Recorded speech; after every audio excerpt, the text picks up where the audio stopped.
বংশ ৰক্ষাৰ বাবে ইছৰাইল জাতিৰ মাজত কি বিশেষ নিয়ম আছিল?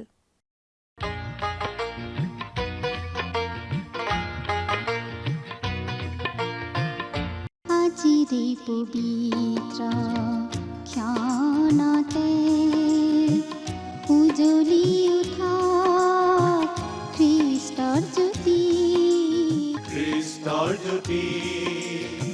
গ্ৰহণ কৰাই ভক্তি বচন এই মাথোন আমাৰ মিনতি গ্ৰহণ কৰাই ভক্তি বচন।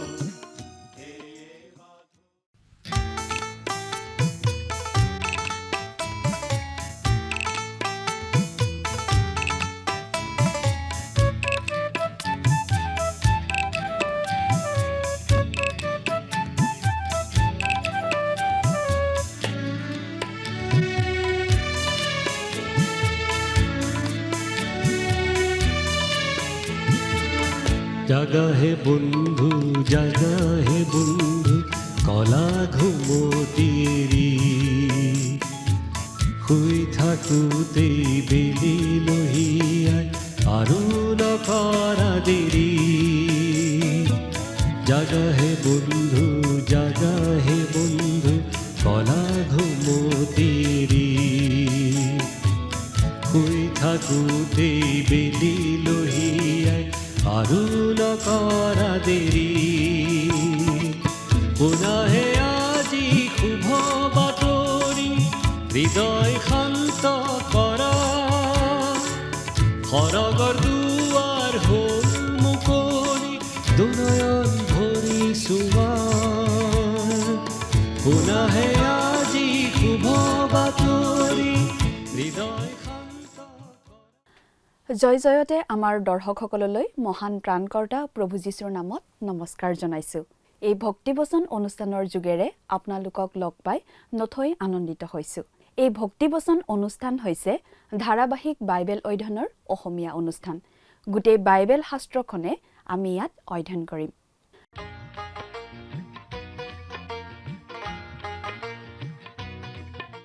প্ৰিয় দৰ্শক, যোৱা অনুষ্ঠানত বাইবেলৰ প্ৰথমখন পুস্তক অৰ্থাৎ আদি পুস্তকৰ ৩৭ নম্বৰ অধ্যায়ৰ শেষৰটো পদলৈকে পঢ়ি তাৰ ভিত্তিতে আলোচনা আগবঢ়োৱা হৈছিল। আজি এই আদি পুস্তকৰ ৩৮ নম্বৰ অধ্যায়ৰ পৰা আমি চাব খুজিছোঁ। জাকুবৰ পুত্ৰ ১২ জনৰ ভিতৰত যোছেফ আছিল অলপ ব্যতিক্ৰম। তেওঁক পিতাক জাকুবে অধিক প্ৰেম কৰিছিল আৰু স্বাভাৱিকতে যোছেফলৈ ককায়েকহঁতৰ বৰ হিংসা হৈ আছিল। তদুপৰি যোছেফে এটা সপোন দেখিছিল। সেই সপোনৰ কথা তেওঁৰ ককায়েকহঁতৰ আগত কোৱাত ককায়েকহঁতৰ মনত যোছেফলৈ হিংসাৰ ভাৱ জাগি উঠিছিল আৰু অন্যায় কৰাৰ সুযোগ বিচাৰি আছিল। যোছেফক পিতাকৰ পৰা আঁতৰত অকলে পাই ককায়েকহঁতে যোছেফক বধ কৰিব খুজিছিল যদিও ৰুবেনৰ হস্তক্ষেপত যোছেফৰ প্ৰাণ ৰক্ষা পৰিছিল। কিছুমান বণিক সেইপিনে আহি থকা দেখি ককায়েকহঁতে সেই বণিকবোৰৰ ওচৰত যোছেফক বিক্ৰী কৰি দিছিল। সেই বণিকবোৰ মিছৰলৈ গৈ মিছৰৰ ফৌৰন ৰজাৰ বিষয়া ৰক্ষক সেনাপতি পুতিফৰৰ ওচৰত যোছেফক বিক্ৰী কৰি দিলে। সম্পূৰ্ণ নিৰপৰাধী যোছেফৰ জীৱনলৈ সাময়িকভাৱে এক দুৰ্যোগ নামি আহিল। যোৱা অনুষ্ঠানত আমি এইবোৰ কথা চাবলৈ পালোঁ। এতিয়া হঠাতে দৃশ্যপট সলনি হোৱা আমি দেখিবলৈ পাওঁ ৩৮ নম্বৰ অধ্যায়ত। তামাৰৰ যোগেৰে যীশুদালৈ এহাল ভাল যজা সন্তান জন্মাৰ কথা। পঢ়িবলৈ অলপ অস্বস্তি লগা এটা ঘটনাৰ কথা আমি ইয়াত পাওঁ। আহকচোন এতিয়া আমি ৩৮ নম্বৰ অধ্যায়ৰ মাজলৈ আগবাঢ়ি যাওঁ। প্ৰিয় শ্ৰোতা, আদি পুস্তকৰ এই ৩৮ নম্বৰ অধ্যায়টো গৰুৰ পঞ্চম ভৰি এখনৰ নিচিনাই অতি অদৰকাৰী যেন আমাৰ লাগে। কাহিনীটো পঢ়াৰ পাছত আপোনাৰ এনেকুৱা লাগিব যে এই অধ্যায়টো বাইবেলত নথকা হ'লেই ভাল আছিল। বহুতো লোকে আমাক সোধে, এই অধ্যায়টোনো ঈশ্বৰৰ বাক্যৰ অন্তৰ্ভুক্ত কিয় কৰা হ'ল? আমি এই কথা মানি লওঁ যে এই অধ্যায়টো বাইবেলৰ অতি জঘন্য অধ্যায়ৰ মাজৰ এটা। কিন্তু এই অধ্যায়টোৱে যীহুদাৰ ফৈদটোৰ বিষয়ে অলপ পটভূমি আমাক দিয়ে। এই ফৈদটোতেই প্ৰভু যীশুৰ জন্ম হৈছিল। এই কথাটোৱেই ইয়াক বাইবেলৰ অন্তৰ্ভুক্ত কৰাৰ প্ৰয়োজনীয়তা দিয়ে। এই অধ্যায়ত আপুনি জিহুদা, তামাৰ, ফাৰেজ, জেৰহ আদি নাম পঢ়িবলৈ পাব। আৰু যদিহে আপুনি সেই নামবোৰ চিনাকি যেন পায়, তেন্তে আপুনি আচলতে মথিয়ে লিখা শুভবাৰ্তাৰ প্ৰথম অধ্যায়ত সেই নামকেইটা পঢ়া বাবেহে তেনেকুৱা পাব। তেওঁবিলাকৰ নাম প্ৰভু যীশুখ্ৰীষ্টৰ বংশাৱলীত আছে। প্ৰিয় শ্ৰোতা, এইটো অতি আচৰিত ধৰণৰ কথা। আমাৰ প্ৰভু যীশুখ্ৰীষ্টই এটা পাপী বংশধাৰাত জন্মগ্ৰহণ কৰিছিল। সকলো ক্ষেত্ৰতেই তেওঁক আমাৰ নিচিনা কৰা হৈছিল। তথাপি তেওঁ আছিল সম্পূৰ্ণ নিষ্পাপ। তেওঁ সেই মানৱ পৰিয়াললৈ আহিল, যি মানৱ জাতিৰ সকলোৱে পাপ কৰিলে আৰু ঈশ্বৰৰ মহিমাৰ পৰা বঞ্চিত হ'ল। এই অধ্যায়টোত আমি জিহুদাৰ পাপ আৰু লাজৰ কথা পাওঁ। গতিকে আমি ক'বলৈ ইচ্ছা কৰোঁ যে জাকুবৰ পুত্ৰকেইজন তেওঁৰ বাবে বিশেষ একো সান্তনাৰ কাৰণ নাছিল। এনে দেখা যায় যে গোটেই কেইজন পুতেকেই যেন সমস্যাৰ সৃষ্টি কৰা পুতেকহে আছিল। যোচেফ আৰু বিন্যামিনহে ব্যতিক্ৰম আছিল। আৰু যোচেফো সান্তনাৰ কাৰণ নাছিল, কাৰণ তেওঁ হেৰাই যোৱাত দেউতাকৰ হৃদয় ভাঙি গৈছিল। এই সকলো কথাই এইটো প্ৰকাশ কৰে যে জাকুবে পদ্দন অৰামত তেওঁৰ সন্তানকেইটিক শিকোৱাৰ পৰিৱৰ্তে সা সম্পত্তি গোটোৱাতহে জোৰ দিছিল, আৰু সেই কথাটো বৰ বেয়া কথা হৈছিল। সঁচাকৈ জাকুব অব্ৰাহামতকৈ যে কিমান বেলেগ আছিল। ঈশ্বৰে অব্ৰাহামৰ বিষয়ে কি কৈছিল আপোনাৰ হয়তো মনত আছে। আদিপুস্তক 18 নম্বৰ অধ্যায়ৰ 19 নম্বৰ পদত আমি এনেদৰে পঢ়িবলৈ পাওঁ। ঈশ্বৰে কি কৈছিল সেইটো তাত দেখিবলৈ পাওঁ। কিয়নো জিহুৱাই অব্ৰাহামৰ বিষয়ে কোৱা কথা তেওঁলৈ সিদ্ধ কৰিবৰ নিমিত্তে তেওঁৰ ভাবী সন্তান আৰু পৰিয়ালবিলাকে ধাৰ্মিক আৰু ন্যায় আচৰণ কৰি জিহুৱাৰ পথত চলিবলৈ তেওঁ যেন সিবিলাকক আজ্ঞা দিব, এই নিমিত্তে মই তেওঁক মনোনীত কৰিছোঁ। আদিপুস্তক 18 নম্বৰ অধ্যায়ৰ 19 নম্বৰ পদ। কিন্তু জাকুবে সেইটো কৰা নাছিল। মোমায়েক লাবনৰ লগত প্ৰতিযোগিতা কৰাতহে তেওঁ ইমান ব্যস্ত আছিল যে তেওঁৰ ল'ৰাকেইটিৰ বাবে তেওঁৰ হাতত অলপো সময়ে নাছিল। সেইটো অতি দুখ লগা কথা, কাৰণ সিহঁতৰ প্ৰত্যেকেই কিবা নহয় কিবা এটা কামত জড়িত হৈ পৰিছিল, যিটো পাপপূৰ্ণ কাম আছিল।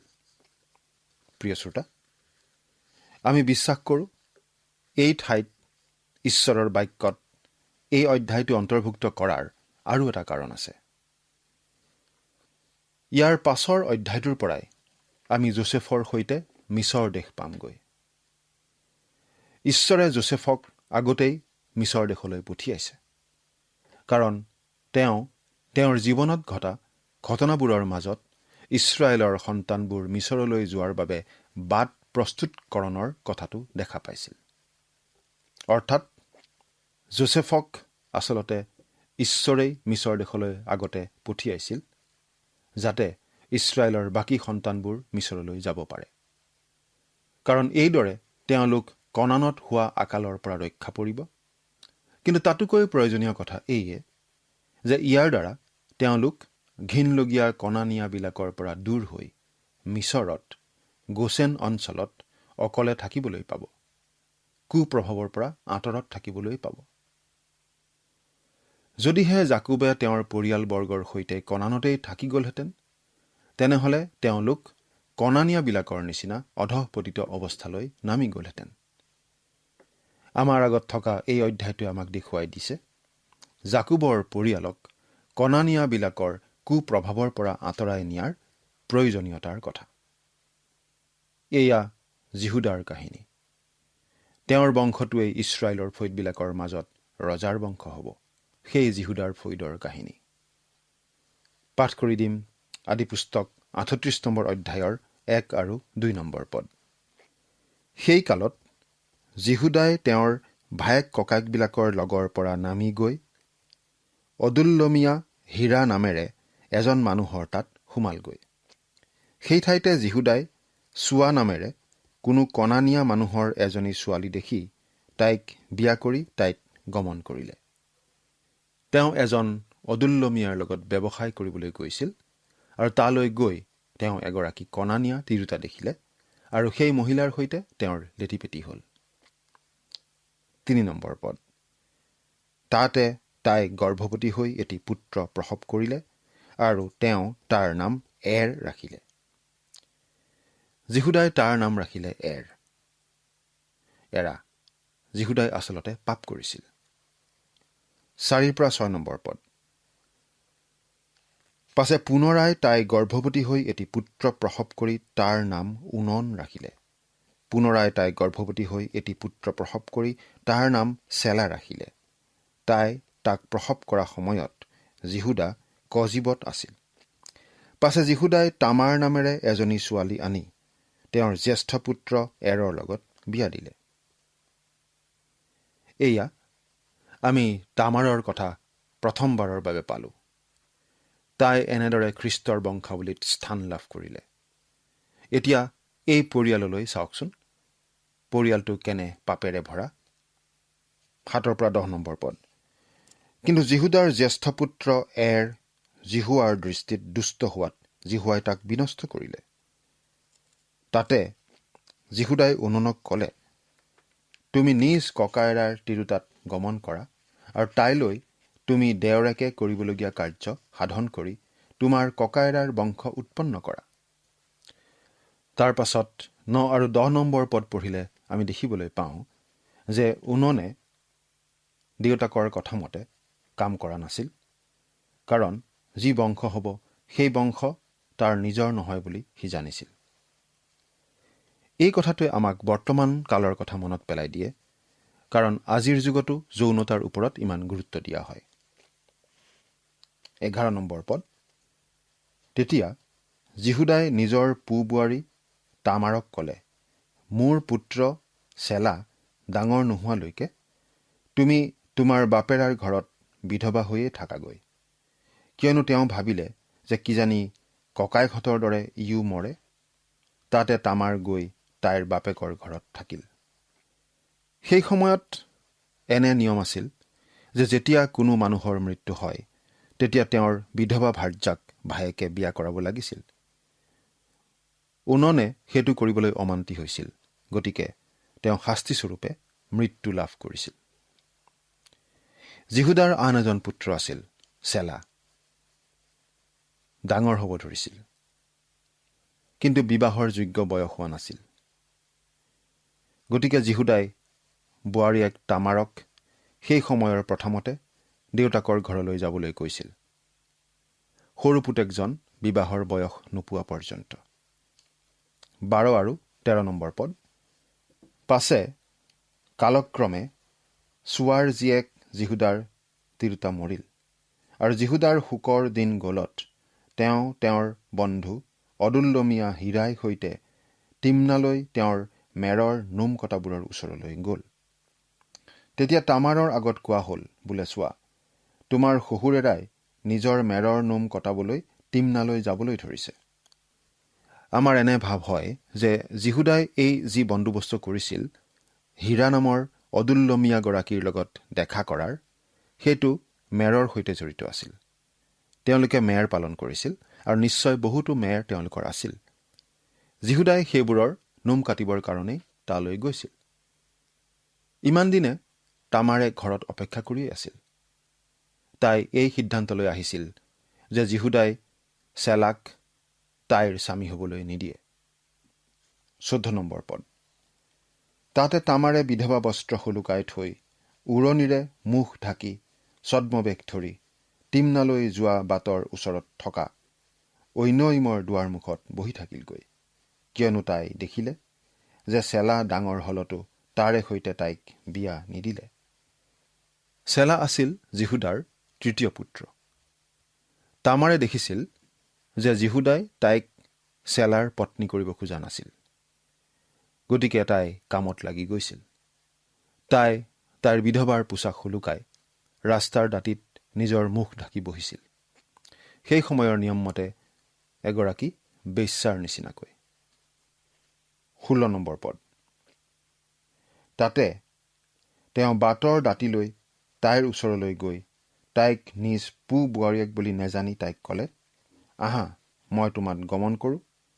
তাতে তামাৰে ক'লে, তুমি মোক গমন কৰাৰ বাবে মোক কি দিবা? আমি যীহুদাৰ অতি ঘিনলগীয়া ছবি এখন ইয়াত দেখা পাওঁ। তেওঁ চোৱাহৰ জীয়েক সেই কণা নিয়া তিৰোতাজনীকো প্ৰস্তাৱ দিছিল। এতিয়া তামাৰৰ লগতো একে কাম কৰিব খুজিছে। ইয়াত আমি এখন অতি কলা ছবি আৰু বিকৃত ঘটনা পঢ়িবলৈ পাইছোঁ। যীহুদাই তাইক এগৰাকী বেশ্যা বুলি ভাবিছিল। তাই তেওঁৰ দুৰ্বলতাৰ সুযোগ লোৱাৰ সুবিধা দেখিছিল আৰু সেই সুবিধা তাই লৈছিল। 17 পৰা 20 নম্বৰ পদলৈকে পঢ়িম। তেওঁ ক'লে, জাকৰ পৰা এটা ছাগ পোৱালি পঠাই দিমগৈ। তাতে তাই ক'লে, তাক পঠাই নিদিয়া মানে মোৰ ইয়াত কিবা বন্ধক ৰাখিবানে? যীহুদাই ক'লে, কি বন্ধক ৰাখিম? তাই ক'লে, তোমাৰ মোহৰটোৱে তাৰ জৰীডালে আৰু তোমাৰ হাতৰ লাখুটিডালে ৰাখা। তেতিয়া তেওঁ সেইবোৰ দি তাইক গমন কৰিলে। তাতে তাই তেওঁৰ ঔৰসত গৰ্ভৱতী হ'ল। পাছে তাই উঠি গুচি গ'ল আৰু উৰণি গুচাই নিজৰ বিধৱা বস্ত্ৰ পিন্ধিলে।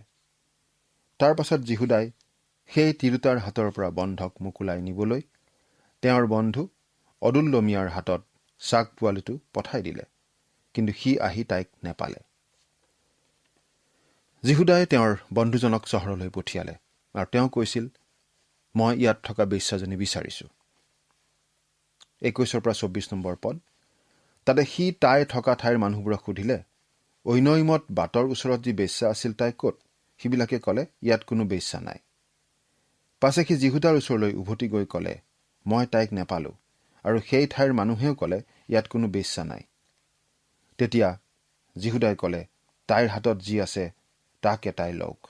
পাছে জানো আমি লাজত পৰোঁ? চোৱা, মই ছাগ পোৱালিটো পঠাই দিলোঁ, কিন্তু তুমি তাইক নেপালাগৈ। পাছে 3 মাহৰ মূৰত কোনোৱে যীহুদাক ক'লে, তোমাৰ পু বোৱাৰী তামাৰ বেভিচাৰিণী হ'ল, আৰু চোৱা, বেভিচাৰতে তাইৰ গৰ্ভও হ'ল। তেতিয়া যীহুদাই ক'লে, তাইক উলিয়াই আনি জুইত পুৰি পেলোৱা। যীহুদালৈ চাওকচোন প্ৰিয় শ্ৰোতা। এয়া প্ৰাচীন কালৰ পৰা চলি অহা দুতৰপীয়া মানদণ্ডৰ কাহিনী। প্ৰিয় শ্ৰোতা, ঈশ্বৰে এইবোৰ কথাত অনুমোদন নজনায়। এই কথাখিনি ঈশ্বৰৰ বাক্যত অন্তৰ্ভুক্ত হৈ আছে মানে এনে কাৰ্যত ঈশ্বৰে অনুমোদন জনোৱা নুবুজায়। তেওঁৰ লোকবিলাকে কনানীয়াবিলাকৰ নিচিনা আচৰণ কৰিব ধৰিছে, আৰু সেইকাৰণে তেওঁ তেওঁলোকক এই দেশৰ পৰা উলিয়াই মিছৰ দেশলৈ লৈ যাব। তাত তেওঁ তেওঁলোকক অকলশৰে গোচেন অঞ্চলত ৰাখিব আৰু তেওঁলোকক এই ভয়ংকৰ প্ৰভাৱৰ পৰা আঁতৰত ৰাখিব। আৰু এই ঘটনাৱলীয়ে ঈশ্বৰে তেনে কৰাৰ প্ৰয়োজনীয়তাৰ কথাই প্ৰকাশ কৰে। যীহুদাই ইমান বেয়া আচৰণ কৰিছে যে তাক ভাষাৰে বৰ্ণনা কৰিব নোৱাৰি। কিন্তু কথাটো হৈছে, তেওঁ আনত পাপটো অতি সোনকালে দেখা পাইছে, কিন্তু নিজত পাপ তেওঁ দেখা নাপায়। ইয়াতেই আমাৰ মনত পৰে নাথন ভাৱবাদী দাউদৰ ওচৰলৈ গৈ এজন মানুহৰ এজনী মাইকী ভেড়া থকা কাহিনীটো কৈছিল। সেই কথা, যেতিয়া এজন ধনী মানুহ আহি সেই মাইকী ভেড়াজনী কাঢ়ি নিলে বুলি ক'লে, তেতিয়া লগে লগে দাউদৰ খং উঠিল আৰু ধনী মানুহজনক দোষী সাব্যস্ত কৰিলে, শাস্তি দিব লাগে বুলি ক'লে। দাউদে ইয়াত যীহুদাই দেখুওৱা প্ৰতিক্ৰিয়াৰ নিচিনাই প্ৰতিক্ৰিয়া দেখুৱাইছিল। দাউদে কৈছিল সেই ধনী মানুহজনক শিল দলিয়াই মৰাটো তেওঁ বিচাৰে। তেতিয়া নাথনে ঘোষণা কৰিছিল যে দাউদ নিজেই সেই ধনী মানুহজন। এইটো মন কৰিবলগীয়া কথা যে মানুহে আন মানুহত পাপ খুব স্পষ্টকৈ দেখা পায়, কিন্তু নিজৰ গাত দেখা নাপায়। যীহুদাৰ বিৰুদ্ধে অভিযোগটোৰ আচলতে দুটা ভাগ আছিল। তেওঁৰ পাপটো অতি জঘন্য আছিল, কিন্তু লগতে সেই পাপটো আছিল নিজৰ বোৱাৰীয়েকৰ সৈতে। কনানীয়াবিলাকৰ জীৱন তেনেকুৱাই আছিল। আমি ভাবোঁ আজি যৌন বিপ্লৱ হৈছে আৰু আজি এটা নতুন যৌন স্বাধীনতা হৈছে, কিন্তু প্ৰিয় শ্ৰোতা, ঈশ্বৰক নিচিনা লোকসকলে শতিকাৰ পিছত শতিকা ধৰি যৌন স্বাধীনতাই উপভোগ কৰি আহিছিল। তেওঁলোকৰ বৰ্বৰতাৰ এইটো এটা অংগ আছিল আৰু সেইবাবেই তেওঁলোকৰ জীৱন ইমান নিম্ন খাপৰ আছিল আৰু সেইবাবেই তেওঁবিলাকক সুধবিচাৰ দণ্ডবিহী দৃশ্যপটৰ পৰাই আঁতৰ কৰা হৈছিল। কণানীয়াবিলাক নোহোৱা হৈ গ'ল। ঈশ্বৰে তেওঁলোকক দণ্ড বিহিলে। সেইটো যিকোনো মানুহৰ কাৰণেই বাৰ্তাস্বৰূপ হ'ব লাগে। তথাপি বহুতো মানুহে এই বাৰ্তাটো নাপায়। আনকি খ্ৰীষ্টীয় বিশ্বাসীসকলেও এই বাৰ্তাটো নাপায়। বহুতে। আপুনি হয়তো ভাবিছে এই অধ্যায়টোনো বাইবেলত কিয় আছে? এইটো আমালৈ এটা সাৱধানবাণী হিচাপে বাইবেলত আছে। এইটো বাইবেলত আছে আমাক এইটো জনাবলৈ যে ঈশ্বৰে পাপত অনুমোদন নজনায় আৰু এই কথাই বুজাই দিয়ে ঈশ্বৰে কিয় ইছৰাইল জাতিক পেলেষ্টাইন দেশৰ পৰা উলিয়াই নি মিছৰলৈ লৈ গৈছিল। তামাৰক তেতিয়া তাইৰ শহুৰেকৰ আগলৈ লৈ অহা হ'ল। 25 নম্বৰ পদ। পাছে তাইক বাহিৰলৈ আনিলত তাই শহুৰেকলৈ কৈ পঠালে, বোলে যাৰে এইবোৰ বস্তু সেই পুৰুষৰ ঔৰসতেই মোৰ গৰ্ভ হ'ল। তাই আৰু ক'লে, এই মোহৰ অৰা জৰি আৰু লাখুটি কাৰ, তাক চাই জানক। যীহুদাই তাইক জ্বলাই মাৰিব খুজিছিল, কিন্তু তাই ক'লে, মোৰ সন্তানৰ পিতৃ কোন আপুনি জনাটো বিচাৰোঁ। মই দেখুওৱা এই বস্তুবিলাকৰ গৰাকীয়েই সেইজন। যীহুদাই বস্তুবোৰ চাই নিজৰ বস্তু বুলি স্বীকাৰ কৰিব লগা হ'ল। 26 নম্বৰ পদ। তেতিয়া যীহুদাই গাত লৈ ক'লে, তাই মোতকৈ ধাৰ্মিক, কিয়নো মই তাইক মোৰ পুত্ৰ চেলাক নিদিলোঁ। তেতিয়াৰে পৰা যীহুদাই তাইৰ পৰিচয় আৰু নললে। কথাটোত যীহুদাৰো ঘিণ লাগিল, কিন্তু তেওঁ কণানীয়া ৰীতি কিছুমান কেনেদৰে গ্ৰহণ কৰিছিল আমি দেখা পাওঁ। আমি ইয়াৰ প্ৰায়োগিক দিশটো চাব খুজিছোঁ। এই সকলো কথা আমাৰ শিকনিৰ বাবেই লিখা আছে। আজি আমাক কোৱা হয় যে বৰ্তমানৰ প্ৰজন্মৰ আগত সাক্ষ্য দিবলৈ, তেওঁলোকৰ লগত মত বিনিময় কৰিবলৈ আমি তেওঁলোকৰ পৰ্যায়লৈ নামি যাব লাগিব। কিন্তু আমি সেই কথা মানিব নোখোজোঁ। ঈশ্বৰে কিন্তু সাক্ষ্য দিবলৈ তেনে পদ্ধতি ব্যৱহাৰ কৰা নাছিল। ঈশ্বৰে সদায় সকলো পৰিস্থিতিতে তেওঁৰ লোকবিলাকক উচ্চ পৰ্যায়ৰ জীৱন কটাবলৈহে কৈছিল। কল্পনা কৰকচোন, আজিৰ আধুনিক তাত্ত্বিক এজনে নোহৰ ওচৰলৈ গৈ এনেদৰে কৈছে, নোহ, তুমি জাহাজ সাজি লাভ নাই। আজি বাবিলত এটা পাৰ্টি আছে। বিভিন্ন ড্ৰাগছ সেৱন কৰা হ'ব। তুমি তাতে সকলো আমেজ পাবা, আহা। নোহে নিশ্চয় যাবলৈ অস্বীকাৰ কৰিলেহেঁতেন।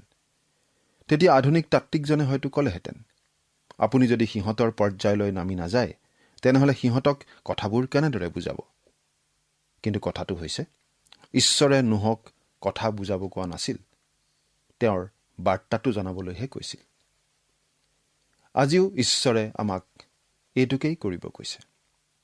আমি নিশ্চিত যে যদি ঈশ্বৰৰ লোকবিলাকে তেওঁৰ বাক্য বিলায় আৰু শুভবাৰ্তা সমৰ্থন কৰা জীৱন কটায়, তেন্তে তেওঁলোকৰ সাক্ষ্য ঈশ্বৰে সফল কৰিব।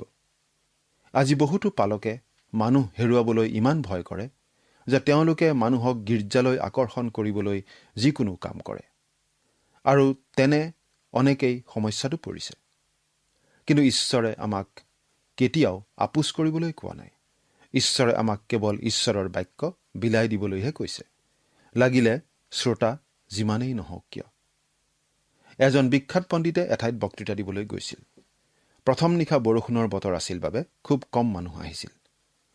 পালকে পণ্ডিতজনৰ আগত দুখী ভাৱেৰে ক'লে, ইমান কম মানুহ অহা বাবে বৰ দুখিত। তেতিয়া পণ্ডিতজনে পালকক ক'লে, মোৰ প্ৰভু যীশুৱে কথা ক'বলৈ মাত্ৰ 12জন লোকহে পাইছিল, কিন্তু কেতিয়াও আপত্তি কৰা নাছিল। তেনে ক্ষেত্ৰত মইনো কোন যে কম মানুহ অহা বাবে আপত্তি কৰিম? প্ৰিয় শ্ৰোতা, আজি আমি এই কথা শিকিব লাগে। আমি ভাবোঁ বহুত মানুহ গোট নোখোৱা মানে তাত ঈশ্বৰ নাই।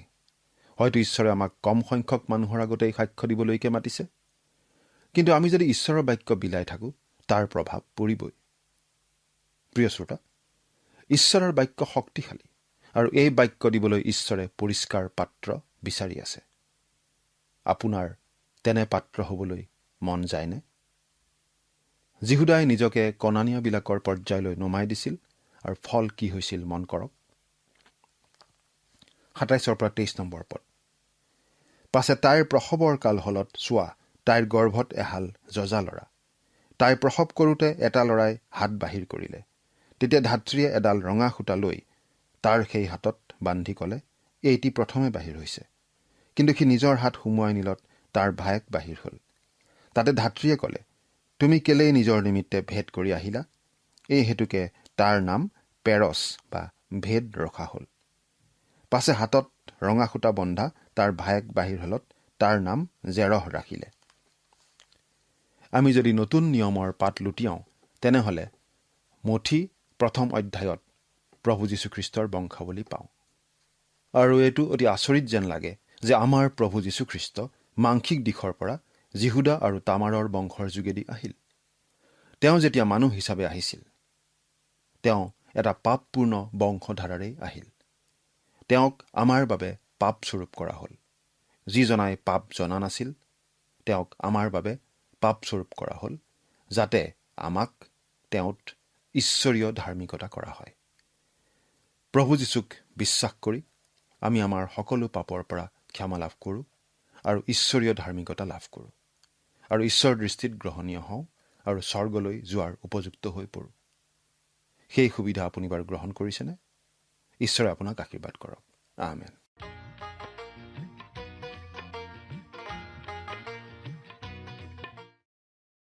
বংশ ৰক্ষাৰ বাবে ইছৰাইল জাতিৰ মাজত এই বিশেষ নিয়মটি আছিল যে সন্তান জন্ম নোহোৱাকৈ ককায়েকৰ যদি মৃত্যু হয় তেতিয়া ভায়েকৰ লগতে বিয়া দিয়া হয় যাতে বংশ ৰক্ষা হয়।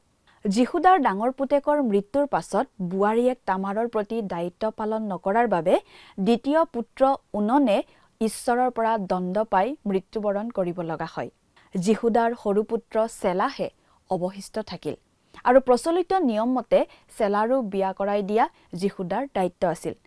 কিন্তু ককায়েকহঁতৰ নিচিনাকৈ চেলাৰো মৃত্যু হ'ব পাৰে বুলি ভয় কৰি যিহুদাই চেলাৰ লগত তামাৰৰ বিয়াৰ ব্যৱস্থা নকৰিলে। এনেদৰে তামাৰক নাৰীৰ প্ৰাপ্য অধিকাৰৰ পৰা বঞ্চিত কৰা হ'ল। সেইটো এটা অপৰাধ আছিল। বাধ্য হৈ তামাৰে শহুৰেক যিহুদাকে চলনা কৰি সন্তান পালে। 2টি যজা সন্তান উপজিল, পেৰছ আৰু জেৰহ। এই অস্বস্তিকৰ ঘটনাটোৰ পাছত আমি আকৌ মিছৰত থকা যোছেফৰ ওচৰলৈ উভতি যাওঁ। সেই বিষয়ে আমি পৰৱৰ্তী অনুষ্ঠানত পঢ়িবলৈ পাম। পৰৱৰ্তী অনুষ্ঠানত পুনৰ লগ পোৱাৰ আশাৰে আজিলৈ ইমানতে সামৰিব খুজিছোঁ। আহকচোন সামৰণিত খন্তেক প্ৰাৰ্থনাত মূৰ দুৱাওঁ। স্বৰ্গত থকা অতি মৰমীয়াল দয়ালু পিতৃ ঈশ্বৰ, ধন্য হওক প্ৰভু তোমাৰ নাম। প্ৰভু মতে প্ৰাৰ্থনা কৰিছোঁ তোমাৰ চৰণত প্ৰতিজন দৰ্শকসকলৰ বাবে। তেওঁলোকক প্ৰভু তোমাৰ বাক্য বুজি পোৱাত তুমি সহায় কৰা আৰু তেওঁলোকৰ যদি কোনো চিন্তা, প্ৰভু কোনো সমস্যা বা কোনো প্ৰভু ৰোগত আক্ৰান্ত হৈ আছে, সকলোৰ পৰা প্ৰভু তুমি তেওঁলোকক উদ্ধাৰ কৰা আৰু তোমাৰ আশীৰ্বাদ তেওঁলোকৰ জীৱনত প্ৰভু তুমি প্ৰচুৰ পৰিমাণে দান কৰা। এই সকলো যত্ন মহান ত্ৰাণকৰ্তা প্ৰভু যীশুখ্ৰীষ্টৰ নামত অৰ্পণ কৰিলোঁ। আমেন। যোৱা অনুষ্ঠানত প্ৰচাৰিত প্ৰশ্নটিৰ শুদ্ধ উত্তৰটো হৈছে বীজ দুখৰ ৰূপত।